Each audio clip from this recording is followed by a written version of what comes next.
Operation devil হান্টে গাজীপুরে ৬৫ জন গ্রেপ্তার।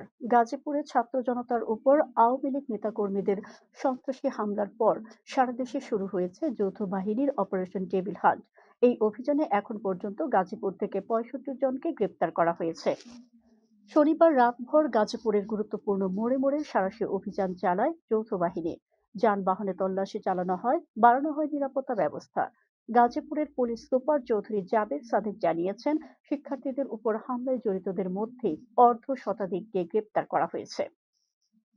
শুধু গাজীপুর নয়, খাগড়াছড়ি সহ দেশের বিভিন্ন স্থানে পরিচালিত হচ্ছে এই অভিযান। খাগড়াছড়িতে নিষিদ্ধ ঘোষিত ছাত্রলীগের ৪ নেতাকর্মী সহ আরো কয়েকজনকে আটক করা হয়েছে। রংপুর বিভাগের ৮ জেলায় ১৪ জন সহ অন্যান্য মামলায় মোট ১০৮ জনকে গ্রেপ্তার করা হয়েছে। গোপালগঞ্জেও ৪ জনকে গ্রেপ্তার করেছে যৌথ বাহিনী।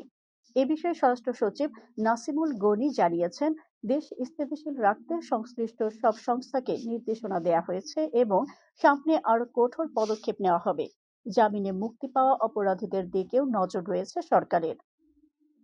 এদিকে সকালে স্বরাষ্ট্র উপদেষ্টা মোহাম্মদ জাহাঙ্গীর আলম চৌধুরী বলেন, যারা দেশকে অস্থিতিশীল করতে চাইবে তাদের অপারেশন ডেভিল হান্টের আওতায় আটক করা হবে।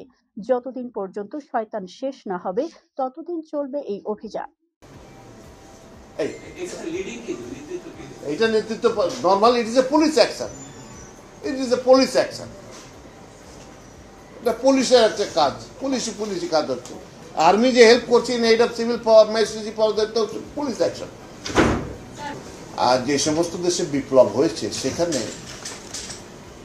ওই পরাজিত শক্তিকে কেউ রাখে না। এছাড়া শনিবার রাতে পুলিশের ৫ কর্মকর্তাকে গ্রেপ্তার করা হয়েছে বলে জানিয়েছেন স্বরাষ্ট্র উপদেষ্টা। এদিকে সুনামগঞ্জের কৃষকের ভাস্কর্য ভাঙচুরের জড়িতদের চিহ্নিত করে আইনের আওতায় আনা হবে বলে জানানো হয়েছে। উল্লেখ্য, গত শুক্রবার রাতে গাজীপুরে পতিত ফ্যাসিস্ট সরকারের মন্ত্রী আ ক ম মুজাম্মেল হকের বাড়িতে শিক্ষার্থীদের উপর সন্ত্রাসী হামলার পর নড়ে চড়ে বসে স্বরাষ্ট্র মন্ত্রণালয়। এরপরে ঘোষণা করা হয় অপারেশন ডেভিল হান্ট।